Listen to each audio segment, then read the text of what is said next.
চোদ্দটি জেলার Christmas festival উদ্বোধন করলেন রাজ্যের মুখ্যমন্ত্রী মমতা বন্দ্যোপাধ্যায়। সামনেই বড়দিন, প্রভু যীশু খ্রিস্টের জন্মদিন। বৃহস্পতিবার বিকেলে কলকাতা থেকে ক্রিসমাস ফেস্টিভ্যালের ভার্চুয়াল উদ্বোধন করলেন মুখ্যমন্ত্রী। এদিন জলপাইগুড়ি ক্রিসমাস ফেস্টিভ্যালের ভার্চুয়াল উদ্বোধন উপলক্ষে অনুষ্ঠানের আয়োজন করা হয় জলপাইগুড়ি শহর সংলগ্ন আসাম মোড় এলাকায় ক্রাইস্ট দ্য রিডিমার ক্যাথিড্রালে।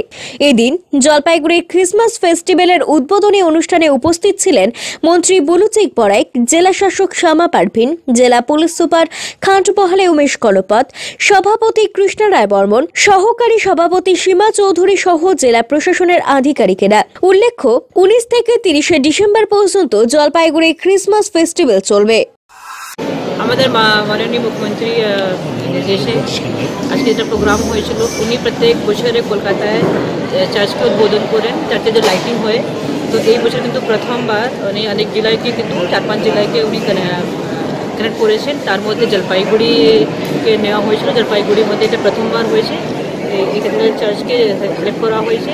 তো আজকে ওখান থেকেই যে লাইটিং আছে, মানে কি একটা ফেস্টিভ্যাল ক্রিসমাস সেলিব্রেশন আজ থেকে স্টার্ট হচ্ছে, ওটা উদ্বোধন হয়েছে। তো উদ্বোধনী সভাতে আমরা সবাই এখানে আছি। প্রতি মাসের তৃতীয় রবিবার এসএসকেএম হাসপাতালের চিকিৎসক ডাক্তার অরুণাভ ঘোষ এমডিডিএম এন্ড্রোক্রিনোলজিস্ট রোগী দেখবেন জেলা পরিষদের বিপরীতে জলপাইগুড়ি মেডিকেলে। তারা সুগার, থাইরয়েড, স্মৃতিশক্তি কমে যাওয়া, অতিরিক্ত ওজন, হাত পা যন্ত্রণা, দুর্বলতা, মাথার চুল উঠে যাওয়া, একাগ্রতার অভাব ইত্যাদি সমস্যায় ভুগছেন। তারা ফোন করুন 9933342740 এই নম্বরে।